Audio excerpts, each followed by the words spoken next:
வணக்கம் நேர்களே, தஞ்சாவூர் சமையல் சந்தோஷினி. வாங்க, ஈஸியான மெத்தடில் தஞ்சாவூர் சாம்பார் வைக்கலாம். வாங்க, சவுச்சவு எடுத்திருக்கேன். சின்ன சின்ன பீஸாக தோலை சீவிட்டு கழுவி வச்சுருக்கேன். சுண்டக்காய் நல்லா கழுவிட்டு இதை நசுக்கணுங்க. நசுக்கி போடலாம், இல்லாட்டி நீங்கள் அருவாமலை ரெண்டாக அரிஞ்சு கூட போட்டுக்கலாம்.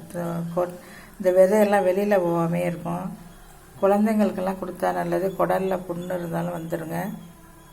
கழுவி வச்சுருக்கேன். வெங்காயம், பருப்பில் நான் என்னென்ன போட்டிருக்கேன்னு சொல்கிறேன் பாருங்கள். பருப்பில் தக்காளி, வெங்காயம், பெருங்காயம், மஞ்சத்தூள், ஜீரகம், பூண்டு எல்லாம் கொஞ்சோண்டு விளக்கெண்ணெய் ஊற்றிருக்கேன். இல்லை நீங்கள் நல்லெண்ணெய் வேணாலும் ஊற்றிக்கலாம். விளக்கெண்ணெய் ஊற்றினா உடம்புக்கு நல்லதுங்க, குளிர்ச்சி.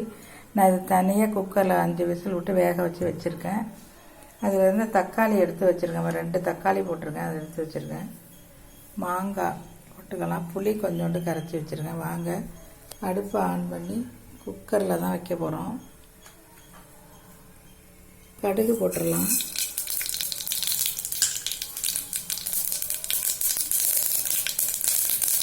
மிளகாய் போட்டுக்கலாங்க.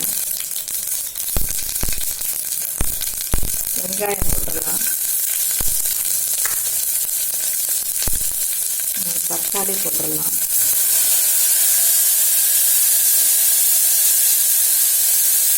கருவேப்பிலையை போட்டுடலாம். இந்த சவுச்சு வரைஞ்சி வச்சுருங்க. இது இந்த இதில் போட்டுடலாம். சுண்டக்காய் போட்டுடலாங்க. நல்லா வதக்கிக்கலாங்க. அதை நீங்கள் இந்த மெத்தடில் வச்சு பாருங்கள், சூப்பராக இருக்கும் சாம்பார். இப்போ நம்ம அதெல்லாம் வதக்கி வச்சு கொஞ்சமாக தண்ணி ஊற்றிடலாங்க. தண்ணி ஊற்றிட்டு நம்ம உப்பை போட்டுடலாம். அதில் தேவையான உப்பை போட்டு ஒரு 5 நிமிஷம் மூடி வச்சிடலாம். வெந்ததுக்கு அப்புறம் நம்ம எல்லாத்தையும் ஊற்றி இது பண்ண வேண்டியதாங்க. இப்போ இந்த காய்கறிகள் நல்லா வெந்துருச்சுங்க. இப்போ நம்ம மிளகாத்தூள், காரம் வேணால் கொஞ்சம் தனி மிளகாத்தூள் நம்ம எல்லா குழம்புக்கும் போட்டுக்கிற மாதிரி அரைச்சி வச்சுருக்கோம்ல, அதையும் போட்டுக்கலாங்க. 2ஐயும் போட்டுடுறேன். இந்த புளி கொஞ்சோண்டு கரைச்சி வச்சுருக்கேங்க. புளி மாங்காய் போடுறதுனால கொஞ்சமாக தாங்க ஊற்றணும்.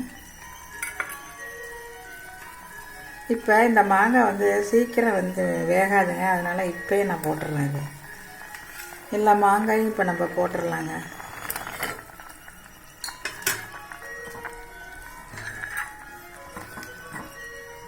இந்த பருப்பு தண்ணியை கொஞ்சம் ஊற்றிக்கலாம். அப்புறமா நம்ம பருப்பு ஊற்றலாங்க. அயண்டு போகாமல் இருக்கும். நல்லா வேகட்டும். அப்புறமா பருப்பு தண்ணியை நம்ம கடைசியாக ஊற்றிடலாங்க. நல்லா கொதிச்சுட்டுங்க. மாங்காயெல்லாம் வெந்துட்டு நம்ம இப்போ பருப்பு தண்ணியை ஊற்றிடலாங்க.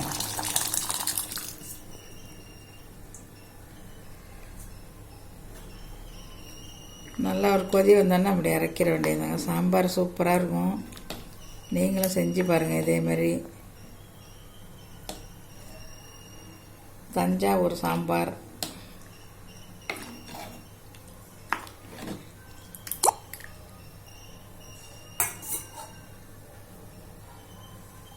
அவ்வளோதாங்க, சாம்பார் ரெடி ஆயிட்டுங்க. இந்த வீடியோ பிடிச்சிருந்தா லைக் பண்ணுங்கள், ஷேர் பண்ணுங்கள், சப்ஸ்கிரைப் பண்ணுங்கள். வாழ்க வளமுடன்.